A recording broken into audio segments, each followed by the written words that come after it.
game begin.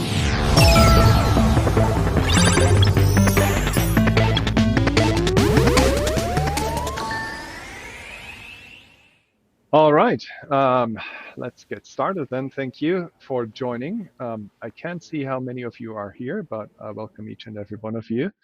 I don't have a fancy video like GameForge, but I do have a presentation because I wanted to talk a little bit about who we are as a label, as a company, who we're looking for, and what we're working on. Especially since we are a relatively young label still in the video games industry. We are, of course, a daughter of our parent company, Take-Two Interactive, most well known for their highly respected and successful AAA labels, Rockstar Games and 2K. We're a little bit different in regards to which games we're working on. Rockstar and 2K obviously focus on AAA, some may say quadruple A titles, and we set out with the clear objective to work with independent game developers, with creators that we strongly believe that they're among the greatest creative talent in the industry. We are also working on expanding our portfolio a little bit. We started out with some of the biggest names in the industry, but we're also working with smaller developers now and moving forward, as well as keeping in touch and keep on publishing games with the larger teams. The overarching idea is that our logo, that diamond, really stands for quality, and that gamers and fans alike know that when they see a game that is being published by us, that they really receive a quality product developed by some of the best talents in the industry. And that's really our North Star, if you will. Our mission statement is that we're champions of great video game creators, empowering and supporting the finest talent in the industry and propelling those games to their greatest potential. Now, how do we do this? We are a very global team, I would say. We have worldwide offices. Our headquarters are in New York City, in the same building as our parent company, Take-Two Interactive. This is where our senior leadership team is located, working on publishing, business development, and all the administrative work of the label.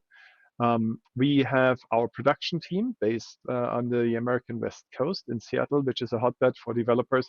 And generally speaking, the West Coast is much more interesting for American-based developers, which is why we decided that we want to be where we want to have each part of the team where it needs to be and where it can create the biggest impact, rather than having everybody in the same place. And that brings us to Munich, of course, a little bit more south, in the south of Germany than Berlin. We are based here in Bavaria. This is the international team that I founded originally, and I'm heading up. I'm going to talk about this in more depth in the next couple of slides, because the roles that we're looking for here and today are based or focused on our international efforts in the Munich office. We have a large QA team based in Las Vegas, in a shared office with our friends from 2K. And we recently had our first employee to start in Singapore, handling on the ground our Asian operations and marketing and comms efforts.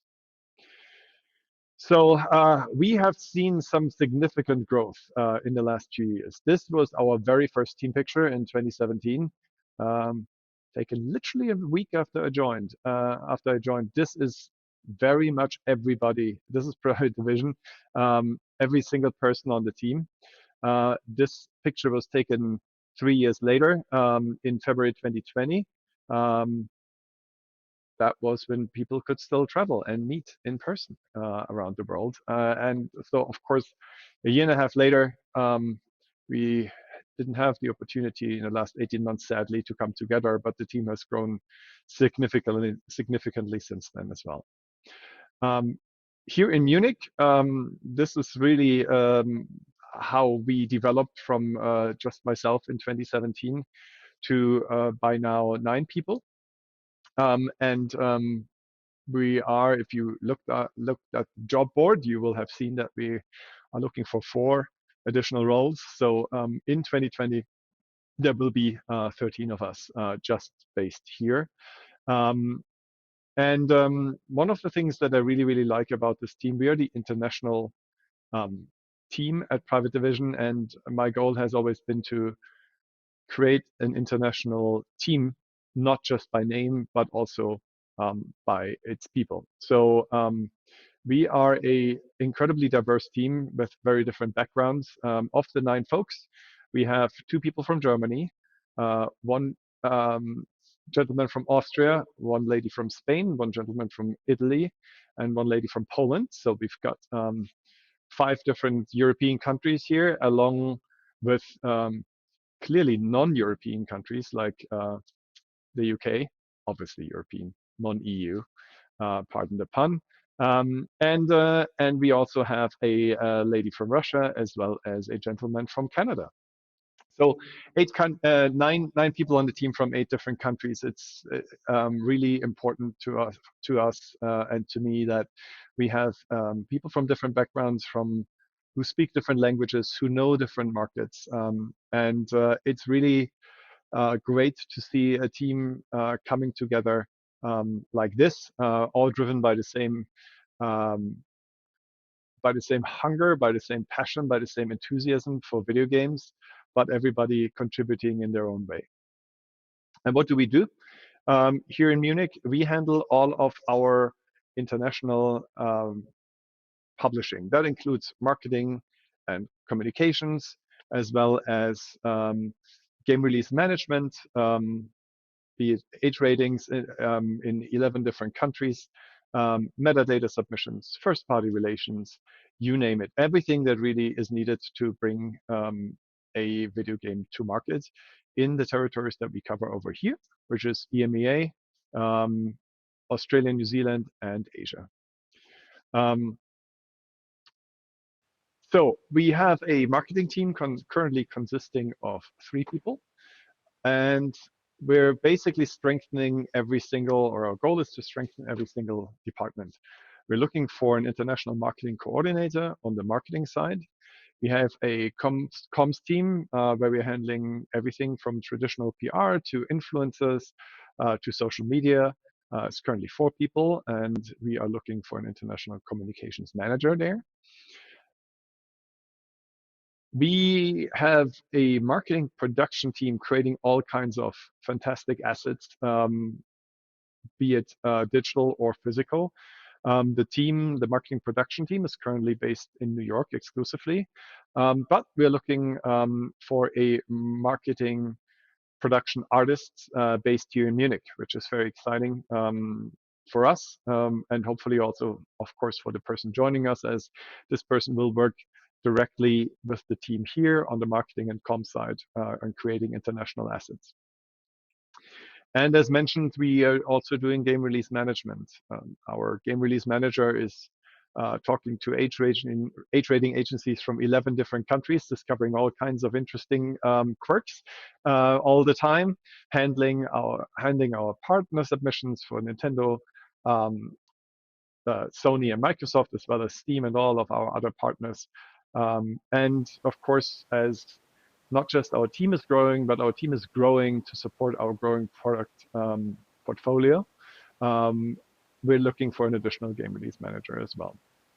So we're covering really all aspects of international publishing on our end here with a very diverse team. We have a currently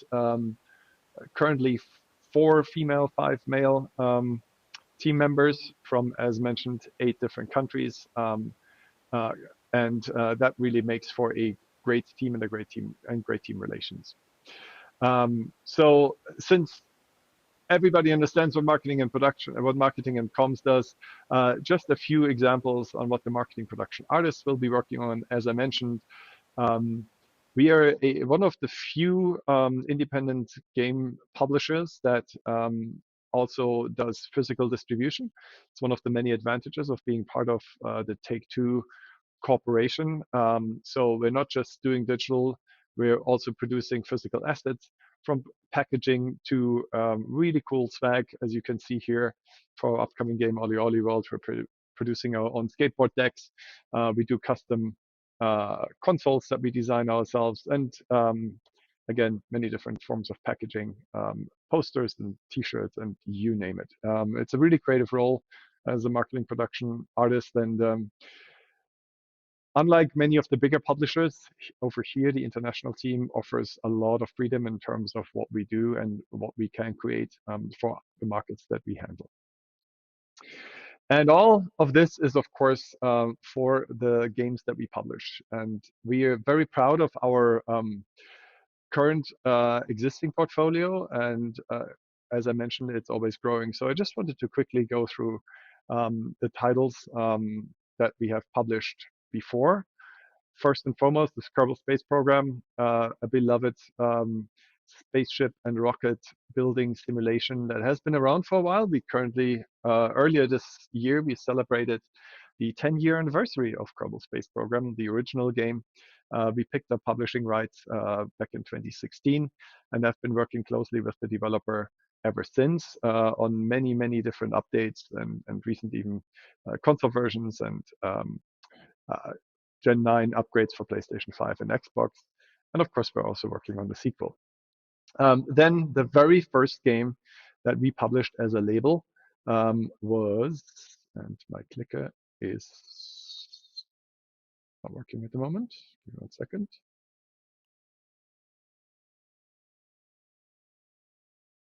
Okay, and here we go.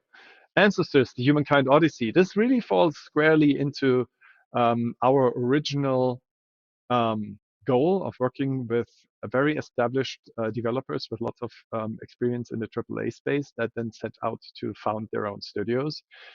Ancestors was created by a Montreal-based studio called Panache, founded and headlined by none other than Patrice Désilets, the famous creator of the Assassin's Creed franchise.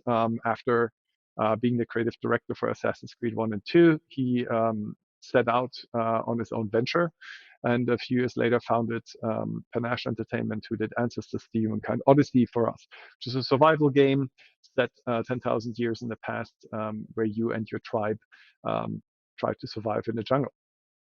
A fantastic game, very unique, and the second one we did was the one that we're still known for the most, I would think, is The Outer Worlds, done by Obsidian Entertainment, created by, again, two veterans of the games industry, in Tim Kaine and Leonard Boyarsky of Fallout fame, the creators of the original Fallout games.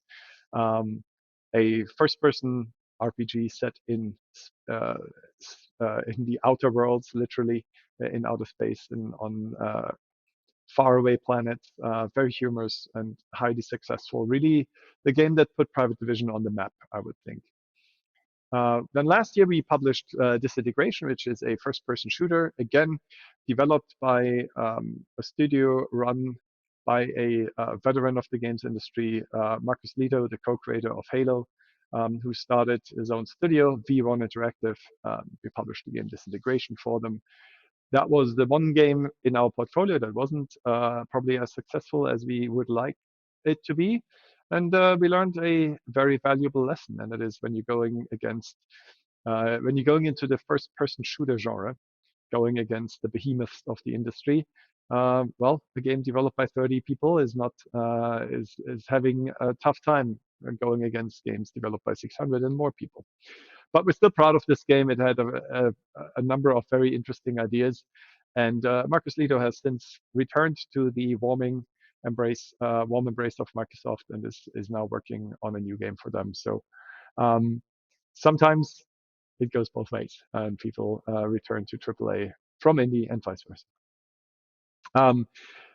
Then this year, we worked with, I would say, a behemoth of the indie game scene, Supergiant Games, who released Hades to global acclaim last year digitally. And we're looking for a strong partner to support them in they're bringing their PlayStation and Xbox versions to life at retail. And again, a big advantage of us being a smaller label within a very large organization. We sometimes think of ourselves as a startup in a big corporation.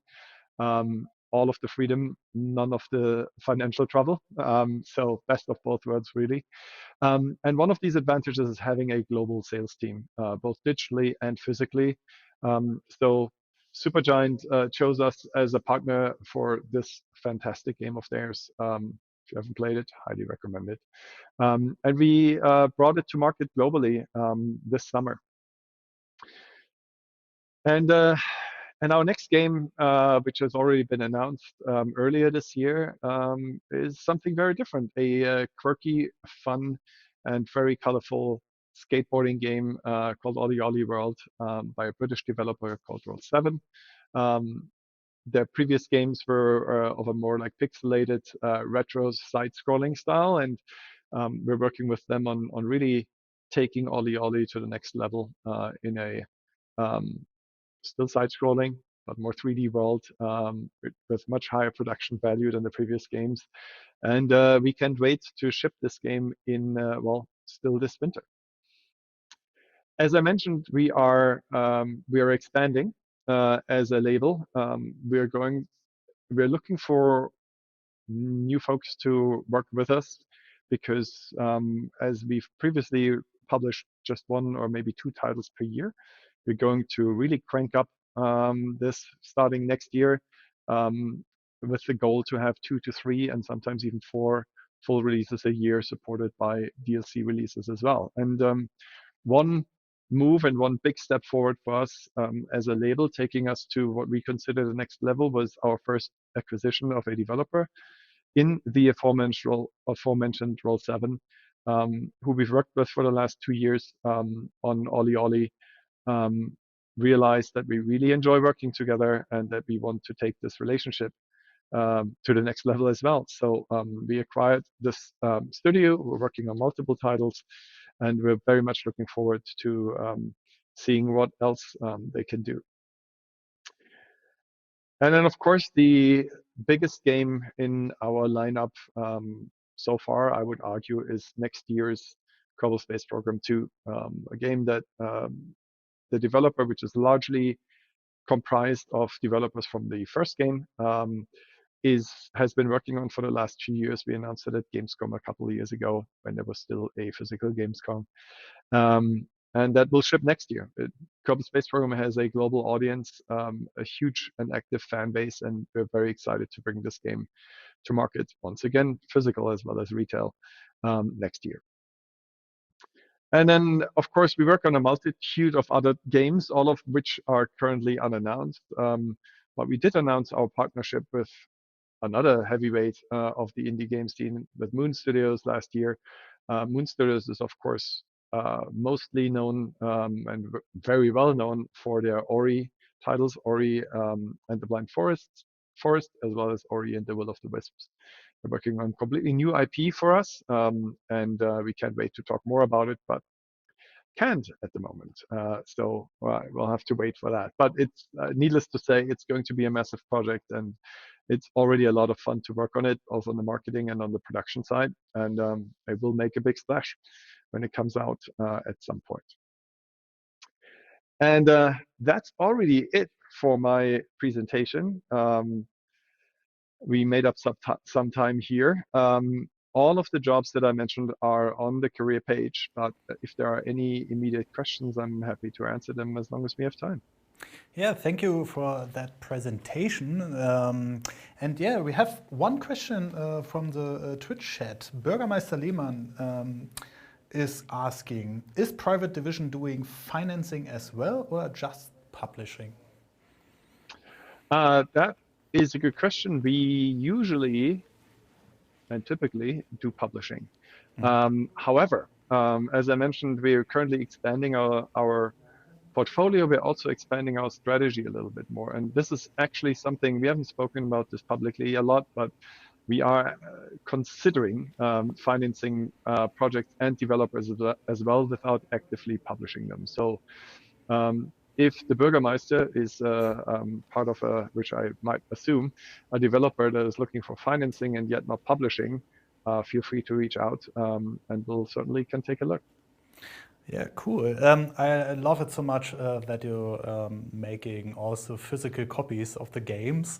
So my personal question is, how long will it be physical for the games market? How long are physical copies a part of the games market? Because I see a lot of physical copies that the games are not completely on, or it's just an installer or something else. And I hope, for my personal opinion, that physical games will be longer on the market, but I think there will be a little bit smaller, so the digital games are more and more on the market, so also streaming. What do you think, how long will it be with physical game copies on the market? That's a very good question. I hear you. Personally, I also love my physical copies. I agree, like the digitalization doesn't stop. Usually when we publish a game on the physical and digital side, we see these numbers from the other labels. The market share of the physical titles is constantly shrinking as more and more people download their games, or God forbid, even stream them. God forbid here in Germany with our subpar internet speeds. But to your point, I think there will be a market for these games for physical SKUs for a long time. Okay. It might be the case that in a few years from now, we're only going to have like collector's editions for like big fans of the game that come out as a smaller one-off run, as opposed to being on the shelves at retailers globally all the time. But I think there's definitely a market for it that won't go away. It will probably change over the time to more of a collector's items rather than like regular retail products. And so on. And we have two other questions from the chat. Xalon asks, are there any genres you are cautious to publish in the premium market? Another good question. We are typically not beholden to specific genres. If you, you obviously saw the presentation just now. Almost every game is from a different genre. We have RPG, space simulation, we have skateboarding games, first-person shooters. I will say, as a label, what we don't do is we don't do free-to-play. Our games are come with a price tag, because free-to-play is a whole different dynamic. You need much larger teams to sustain them over the years as games as a service, and we're not that kind of publisher. And other than that, it's really just platforms. We don't do mobile games. They are also a very specific market, and there's many specialists who handle that. We are not that specialist. We do core games for core gamers, but within that range, we're very open to all kinds of genres. Yeah, cool. So thanks very much. This was a nice talk, and I hope you will get new employees and also free people to your company. And thank you very much for this nice talk. Thank you, and have a great rest of the day. You too.